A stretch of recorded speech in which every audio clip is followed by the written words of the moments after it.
E agora, ouviremos o pastor Abílio Santana, trazendo uma palavra da inspiração divina com o tema A Semelhança da Águia, com os cuidados de Deus para com seus filhos.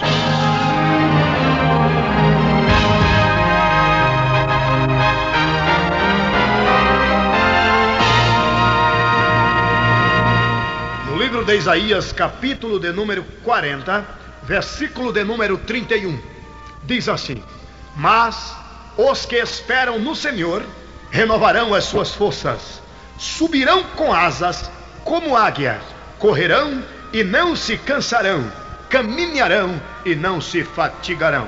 Senhoras e senhores, nós acabamos de fazer uma leitura que requer bastante diligência para entendermos o que o profeta tenta externar para nós outros. A Bíblia foi escrita em 3 linguagens: alegórica, figurativa e literária. Para entendermos a Bíblia, carecemos prioritariamente de entendermos as 3 linguagens que a mesma fora escrita, que temos aqui no texto em epígrafe.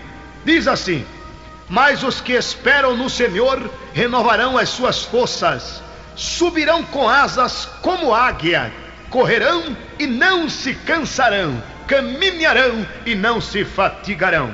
Observem bem que há 2 promessas aqui. Primeiro, de forças renovadas. Segundo, de mais cedo ou mais tarde subir, igualmente semelhante a uma águia. 2 promessas, mas observem também que essas 2 promessas não é para todos os permeantes da terra, que essas 2 promessas não é para todos os componentes da terra, e sim somente para os que esperam no Senhor. Não é para quem espera em São Fulano, São Bertano, São Ciclano, em Santa Fulana, Santa Ciclana ou Santa Beltana. O profeta está dizendo que os que têm a sua esperança voltada para o Senhor, estes têm garantia de cumprimento de 2 promessas. Primeira promessa, forças renovadas. Segundo, de um dia subir igualmente semelhante a uma águia. Fica agora uma indagação: o que é que Isaías vira numa águia para proferir que aquele que espera no Senhor vai subir um dia igualmente semelhante a uma águia? Porque em meio a tantos pássaros, em meio a tantas aves, que segundo o Dr. Russell Velashi, aquele que é apelidado de o rei da ornitologia, ou aquele que cuida da ciência das aves, por que que em meio a 10.087 tipos ou espécies de aves, que segundo o Dr. Russell Velashi, existe no mundo 10.087 tipos de aves, e fica aqui a minha indagação: porque em meio a tantos pássaros e aves, sendo que uma somatória de 10.000, Isaías achou por bem destacar uma águia para exemplificar a vida daqueles que esperam no Senhor? Por que será, senhoras e senhores, que Isaías não usou um paca-capim, um pardal, uma andorinha, uma espanta-boiada? Porque ele não pegara para exemplificar a vida do salvo, até mesmo um curió, ou até mesmo um azulão qualquer? Ele achou por bem destacar uma águia. Sabeis por quê? Porque nenhuma outra ave poderia ou poderá representar tão bem o salvo quanto a águia. Em primeiro lugar, a águia, senhoras e senhores, não é da família de pássaros pequenos, não é da família de pássaros minúsculos. A águia imperial, a águia real, haja visto que haja cerca de 8 espécies de águia. A águia imperial, ela é oriunda da família dos falcões e dos falconizes, da família de pássaro gigantesco, de natureza que uma águia real, uma águia imperial, com as 2 asas abertas, de uma ponta à outra da asa, é cerca de 3 metros de águia, da ponta do bico até as penas da cauda, é cerca de 90 centímetros de águia. Em primeiro lugar, a águia é da família de pássaro gigantesco e não da família de pássaro minúsculo. Tem muito a ver com aqueles que esperam no Senhor. Aqueles que esperam no Senhor não é da família de deuses minúsculos, da família de deuses pequenos, menos. Aquele que espera no Senhor é da família do grande Deus que fez os céus e a terra. E bem verdade é que o nosso Deus é grande. Ele é maior que os céus, Ele é maior que a terra, Ele é maior que o mar. A Bíblia registra-nos que o globo terráqueo é a cadeira de Jeová. A Bíblia registra-nos que o globo da terra é o santíssimo assento de Deus. Isaías capítulo 40, versículo 22. Senhoras e senhores, em primeiro lugar, a águia representa legalmente o salvo, legalmente os santos de Deus, porque a águia é da família de pássaro gigantesco, a águia é da família de pássaro grande, dos falcões e dos falconizes. Crente é da família do grande Deus que fez os céus e a terra. Em segundo lugar, a águia, ela é ave de rapina, ela sai em busca de sua alimentação, ela não fica no ninho esperando refeição, pelo contrário, ela sai em busca de sua refeição, de sua alimentação. Ela é predadora, ela caça a sua alimentação, a sua refeição. De natureza, queridos irmãos e amados ouvintes, que o próprio Jesus proferira: pois onde estiver o cadáver, aí juntar-se-ão as águias. Mateus capítulo 24, versículo 28. Está claro, concernente, que o crente deve ser semelhante a uma águia. Preste bastante atenção. Como a águia sai em busca de sua alimentação, assim também deve ser o cristão. Ele deve sair em busca de sua alimentação espiritual. Ele deve sair em busca da sua refeição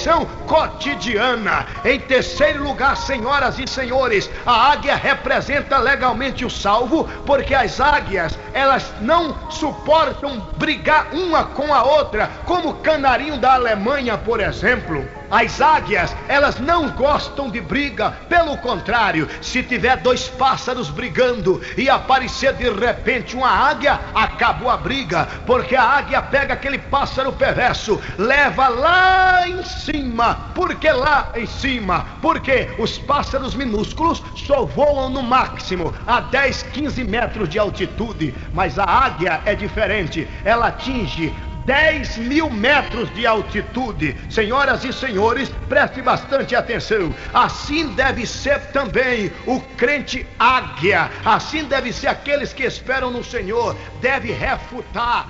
Não aceitam briga. Pelo contrário, elas apartam qualquer confusão entre os pássaros. Assim deve ser o verdadeiro cristão. Não aceitar disse-me-disse. Não aceitar fofoca, ira, porfia e inveja. A águia representa legalmente o salvo. Em quarto lugar, o ninho da águia, ela não faz o seu ninho em cima de uma laje, ela não faz o seu ninho em qualquer arvoredo, por mais alteneiro que seja. As águias faz o seu ninho no rochedo, e rochedo alteneiro. Antes, porém, se ela perceber que naquele rochedo escolhido há possibilidade do ser humano escalar a montanha e galgar a sua morada, ela afasta-se dali. Ela só faz o seu ninho aonde o homem não pode chegar. Inclusive a Bíblia fala-nos concernente a isto: ou se remonta a águia ao teu mandado e põe no alto o seu ninho, nas penhas mora e habita, nos cumes das penhas e nos lugares seguros. Jó capítulo 39, versículo 27 e 28. As águias põem o seu ninho em montanha alteneira, aonde o homem não pode chegar. O que é que aprendemos aqui? Semelhantemente, o crente águia não faz o seu ninho em homem, não faz o seu ninho em fulano, bertano e ciclano, faz o seu ninho na rocha ferida de Meribá, na pedra angular de esquina, rejeitada pelos edificadores, a saber, Jesus de Nazaré. Aquele que faz o seu ninho em homem, mas servo de Deus que ele seja, aquele que faz o seu ninho em homem, por mais lutador pela santificação que seja aquele homem, ele vai ser decepcionado um dia. O único que não nos decepcionará chama-se Jesus de Nazaré. Por mais santa que seja a mulher, nunca farei o meu ninho naquela mulher, não farei ela com a base da minha fé, porque aquela mulher pode tombar, aquele homem pode tombar. Eu tenho alguns homens homens de Deus aqui na terra, que eu tenho ele como um grande espelho para o meu convívio num cotidiano, nas fileiras do Evangelho de Cristo Jesus, mas simplesmente como espelho. Não me esqueço que o espelho pode quebrar, mas não faço o meu ninho naquela pessoa. O meu ninho está feito aonde Satanás, o inimigo de nossas almas, não pode chegar, aonde o caçador não pode me atingir. O meu ninho está feito em Cristo Jesus, a pedra angular de esquina. É por isso que diz o Salmo 91: aquele que habita no esconderijo do Altíssimo, a sombra do Onipotente descansará. É lá que está o meu ninho, é lá que deve estar o ninho do crente águia. Bendito seja o Deus que fez os céus e a terra. Senhoras e senhores, as águias, elas representam legalmente o crente salvo. As águias é um tipo legal do cristão. O cristão, o antítipo da águia. Nenhuma outra ave poderia ou poderá representar tão bem o salvo quanto a águia. As águias representam legalmente o salvo. Outra coisa que admira-me na águia é que quando ela acha a montanha alteneira, ela vai numa região espinhosa, pega um monte de espinho e joga lá no cume do monte. Depois ela dá numa manada de carneiros a 300 quilômetros por hora, pega um cordeiro, para lá na frente, mata, esfola, come a carne com as companheiras e leva o couro do cordeiro para secar. Abro um parênteses para tentar explicar por que Jesus não é chamado de carneiro de Deus, e sim o cordeiro de Deus. Por que a águia pega um cordeiro e não um carneiro? Talvez vós outros queiram me perguntar: pastor Abílio Santana, qual a diferença do cordeiro para o carneiro? Não é a mesma coisa? Não, senhoras e senhores. Cordeiro parece com carneiro, carneiro parece com cordeiro. Preste bastante atenção para entender esta mensagem. Eu, como rurícola, oriundo da zona rural, conheço de cós salteado o que significa cordeiro, carneiro e ovelha. Ovelha, carneiro e cordeiro. O cordeiro vai chegar um dia a carneiro. O que quer dizer cordeiro? Ou seja, é um filho de uma ovelha novo, que ainda não conheceu ovelha, ainda não enamorou-se, ainda não reproduziu. Para nós outros, um elemento donzelo, um elemento virgem, que ainda não conheceu mulher, não deitou-se, não conhece a vida sexual. Assim é um cordeiro. Após ele cruzar, ele deixa de ser cordeiro e passa a ser um carneiro. E aí que eu aprendo, senhoras e senhores, Jesus não é o carneiro de Deus. A Bíblia diz que ele não casou-se, ele não conheceu mulher, por isso ele é o cordeiro de Deus que tira o pecado do mundo. Bendito seja o Deus que fez os céus e a terra. Glórias a Deus. Como vinha dizendo, a águia pega aquele couro uma vez seco, e o que é que ela faz? Ela leva aquele couro para cima dos espinhos que ela carregara em outrora. Deixa aquele couro ali em cima, coloca 4 ovos, 2 se perdem.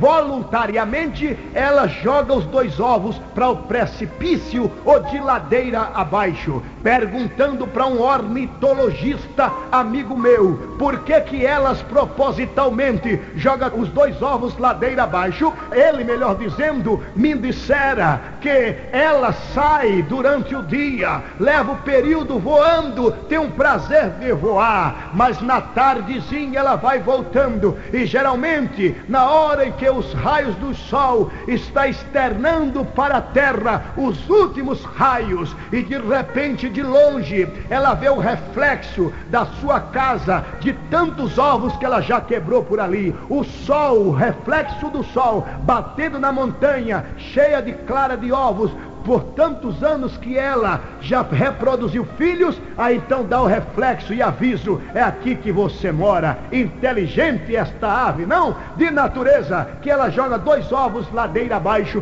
propositalmente. 2 ovos chocam-se. Outro detalhe importante: quando a águia fêmea sai, o águia macho vem. Quando o águia macho sai, a águia fêmea vem e fica ali naquele processo de chocação. A águia não cruza com outro águia enquanto o seu parceiro vive, e o parceiro não cruza com outra águia enquanto a sua parceira vive. Tem muito a ver com o crente salvo. O crente salvo que de fato conhece a Jesus, ele honra a sua mulher, ela honra seu marido. Em outras palavras, tem vergonha na cara e glorifica ao Deus que fez os céus e a terra. Palavras, tem vergonha na cara e glorifica ao Deus que fez os céus e a terra. Senhoras e senhores, como vinha dizendo, de natureza que chega a hora do nascimento,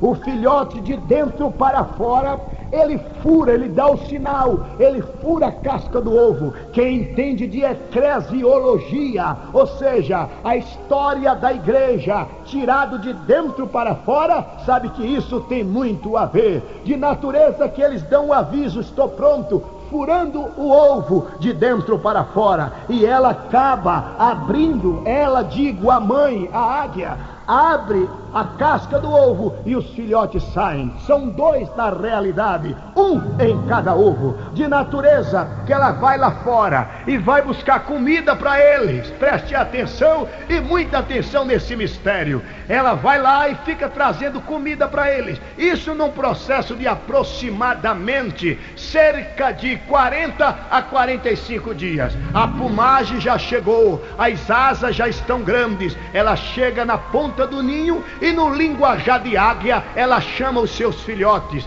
Venham para as asas de mamãe. Em outras palavras, está chegando a hora de conhecer o mundo lá fora. Venham. Os filhotes saem andando por cima do tapete, e quando observam aquela altura tremenda, correm lá para o canto do rochedo, e ela chama carinhosamente, pois que são filhotes ainda. Sobe sobre as asas de mamãe, e no linguajar de águia é o que eu coloco credibilidade. E eles, com medo da altura, não querem ir para as asas de sua mãe. Ela, irada, pega aquele tapete e puxa. Eles caem em cima dos espinhos, não precisa mais nem ela chamar. Eles correm para cima das asas de sua mãe, e ela alça voo e vai ensinar os seus filhos o mundo lá fora. O que é que eu aprendo aqui? Aquele tapete muito bonito, aquele tapete de cordeiro, aonde eles nasceram, tem muito a ver com a nossa salvação. Nós nascemos sob o tapete do Cordeiro de Deus,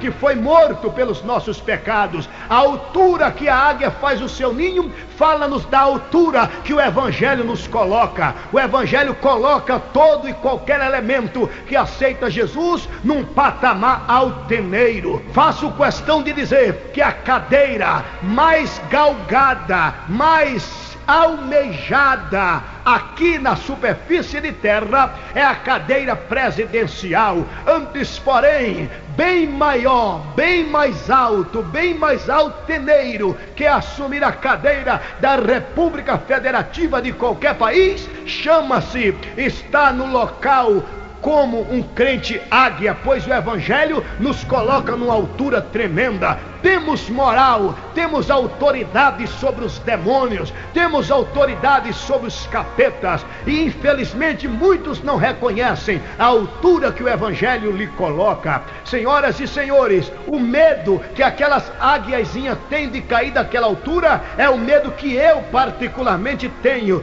o medo de cair da altura que o Evangelho me colocou. Por isso providencio sempre estar atento. Agora preste atenção, a águia chamando os filhos para suas costas, isto chama-nos uma grande atenção de Jeová.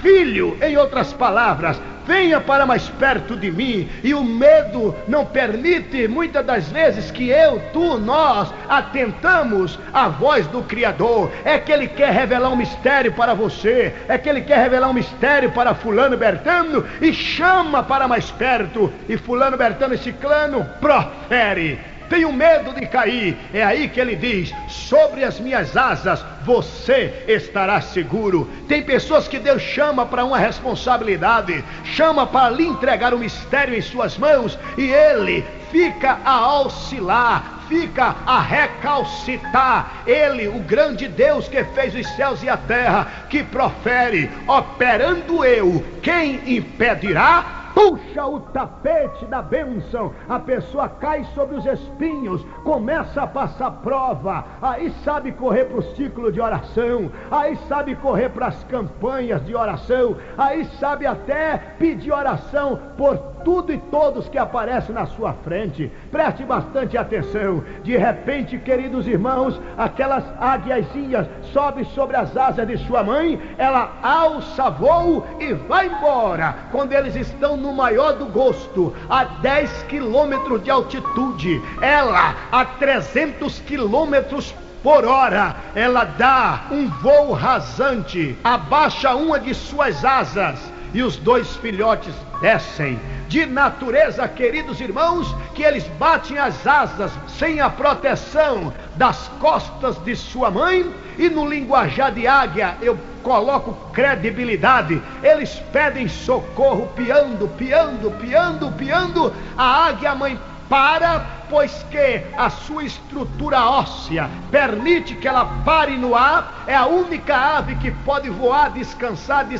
voar e parar, porque da estrutura óssea ostensiva nas suas costas, ela não tem a estrutura longitudinal como todas as aves do mundo. Ela tem a sua estrutura óssea cilíndrica, por isso ela pode parar, descansar e depois prosseguir viagem. A única ave no mundo que pode parar, descansar enquanto voa e voar enquanto descansa. Ela para, os filhotes olham para ela como quem pede socorro, ela parando, olhando para baixo, os filhotes olhando para cima, batendo asas e pedindo socorro. Passam pelas nuvens e não veem mais sua mãe. Olham para baixo e as pedras convidativas a convidá-lo ao espatifar sobre elas. Eles não estão vendo mais sua mãe, mas há um mistério tremendo. A águia está vendo seus filhos. Ela esconde o seu corpo entre as nuvens e coloca a cabeça do lado de fora,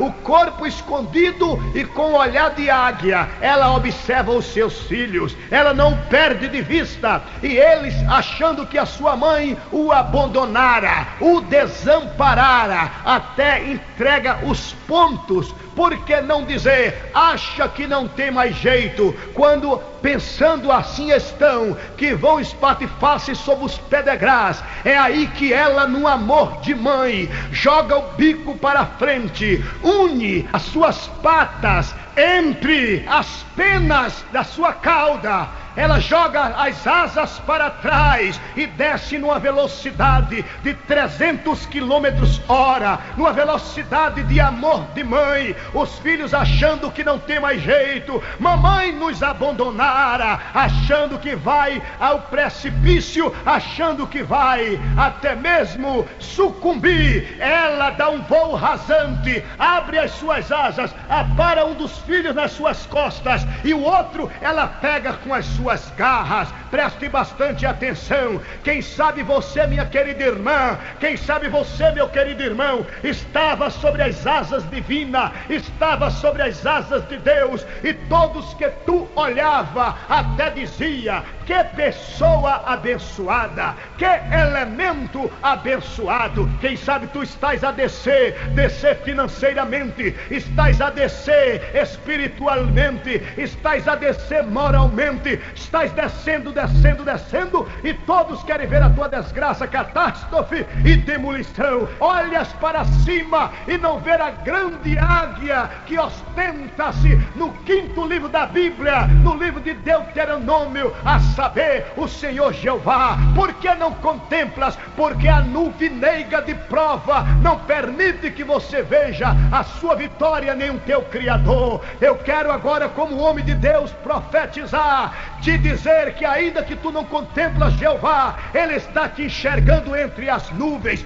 Tu que pensas que é chegada a hora de nunca mais triunfar, pensas que é chegada a hora de descer ao pó, pensas que é chegada a hora de descer à tumba fria espiritual, eu quero profetizar: o grande Deus de Abraão está voando em tua direção para te dar a vitória. Louvado seja Deus, aleluia e aleluia, amém.